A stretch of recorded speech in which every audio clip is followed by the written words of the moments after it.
श्री पशुपतिनाथ की नगरी नेपाल में एक प्रभु भक्त दंपत्ति पर परमात्मा की असीम कृपा बरसी और उनकी गोद में एक पुण्य आत्मा का शिशु के रूप में आगमन हुआ।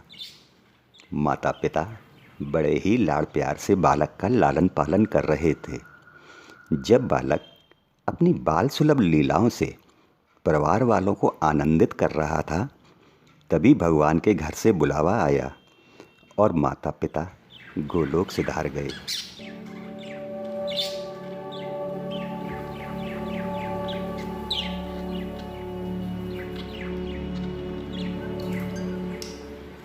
शैशव काल में ही माता पिता के प्रेम से वंचित हुए बालक का मन इस क्रूर संसार से उचट गया और बालक उदास रहने लगा।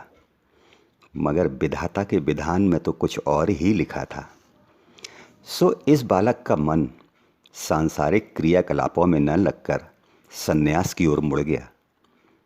संसार क्रूर हो सकता है, मगर परमात्मा बड़ा दयालु होता है। माता पिता छूटे तो भगवान मिल गए, आराम छूटा तो राम मिल गए और बालक राम में ऐसा रम गया कि 11 वर्ष की अल्प आयु में ही परिवार वालों से अनुमति लेकर सन्यास की दीक्षा ले ली। इसके बाद नौतनवा में विद्या अध्ययन किया। विद्या अध्ययन पूर्ण होने पर भ्रमण पर निकले तथा लखनऊ होते हुए चित्रकूट पहुँचे। चित्रकूट में साधना के दौरान सभी तीर्थों के दर्शन किए। तीर्थ यात्रा के दौरान ही उत्तर प्रदेश के जिला इटावा में आगमन हुआ, जहाँ श्री गुरुदेव जी से दर्शन मिलन हुआ। श्री गुरुदेव जी की आज्ञा पाकर इटावा में यमुना जी के किनारे घने जंगलों में रहकर तपस्या की। हिंसक जंगली पशुओं तथा सांप बिच्छुओं के बीच कठोर तप के दौरान सिर्फ पेड़ के पत्ते खाकर जीवन रक्षा की। वर्षों के कठोर तप के उपरांत श्री गुरुदेव जी के पुनः दर्शन हुए तथा उनकी आज्ञा से मैनपुरी होते हुए मंथना गांव पहुँचे। वहाँ भगवान नरसिंह मंदिर में सेवा की तथा अपनी तपस्या को आगे गति देते रहे।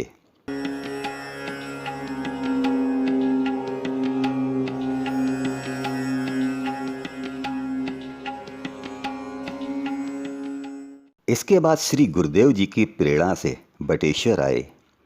भगवान बटेश्वर जी के घाट पर एक वृक्ष के नीचे श्री गुरुदेव जी ने उपदेश दिए तथा तप के साधन बताए और तप के साधन पूरे करने के लिए श्री गुरुदेव जी अपने साथ आश्रम ले गए। लगभग 10 वर्ष की कठोर साधना के बाद श्री गुरुदेव जी ने बड़े गुरु भाई श्री रघुवीर दास जी रामलला के पास भेजा, जो कि धमियापुर में श्री रामेश्वर महादेव जी मंदिर में साधना करते थे तथा परम योगी थे। उसी मंदिर में व्यवस्थित ढंग से रहने का आदेश हुआ। 8 वर्ष रहने के उपरांत श्री गुरुदेव जी ने चारों धाम तीर्थ का आदेश दिया। पूरब पश्चिम उत्तर दक्षिण 4 बार चारों धामों के दर्शन के पश्चात लौटकर जब श्री गुरुदेव जी के चरणों में सिर रखा, तब श्री गुरुदेव जी ने आदेश दिया कि अब तुम श्रीधाम वृंदावन में रहो। श्रीधाम वृंदावन की महिमा अपरंपार है।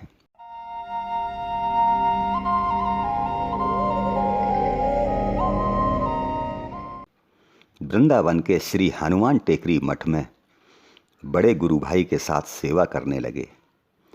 सन 1965 में श्री गुरुदेव जी ने दोनों गुरु भाइयों को आश्रम सौंप दिया। सन 1970 में श्री गुरुदेव जी श्री श्री 1008 रामदास जी स्वयं पाकी जी महाराज गोलोक सिधार गए। तभी से श्री महाराज जी आश्रम की सेवा तथा व्यवस्था को कुशलतापूर्वक व्यवस्थित रखे हुए हैं। साधु संतों की सेवा तथा हर आने वाले श्रद्धालु की सेवा महाराज जी का नित्य कर्म है। महाराज जी स्वयं आयुर्वेदाचार्य हैं। किसी भी भक्त का कष्ट उनसे देखा नहीं जाता। यदि प्राणी औषधि उपचार से ठीक होता है तो उसे औषधि उपचार से ठीक करते हैं। मानसिक उपचार से ठीक होता है तो मानसिक उपचार से उसे ठीक करते हैं। और यदि कोई असाध्य या दैवीय प्रकोप के कारण पीड़ित होता है तो उसका उपचार तपोबल से करते हैं और उसके कष्टों को अपने ऊपर ले लेते हैं। ऐसे ही भक्तों का कष्ट अपने ऊपर लेते लेते श्री महाराज जी को कैंसर हो गया।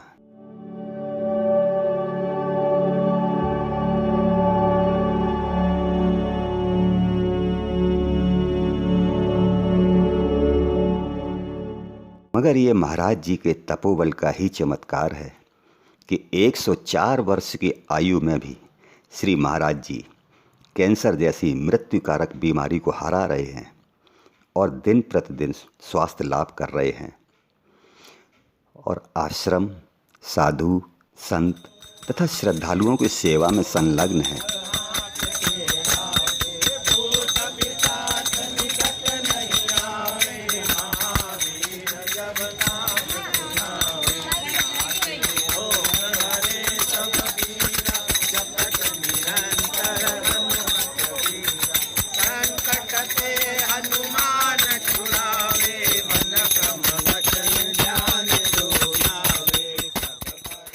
श्री महाराज जी के तपस्वी जीवन की अनेकों चमत्कारिक घटनाएं हैं, मगर महाराज जी न तो कभी अपने मुख से उनका जिक्र करते हैं और न ही किसी को उनका जिक्र करने की अनुमति है।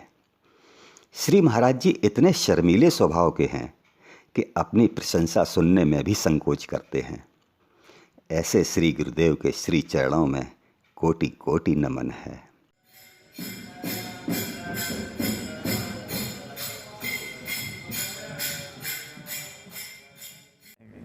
संत मैनेजमेंट का स्वभाव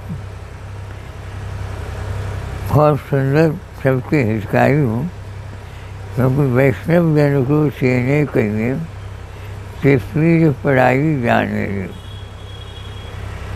वैष्णव जन, संत जन उसको कहते हैं जो दूसरे के दुख को समझे। तो ऐसे मंगल मूर्ति मारुति नंदन जो हैं सारे अमंगलों को दूर करते हैं और संतों के लिए बड़े हितकारी।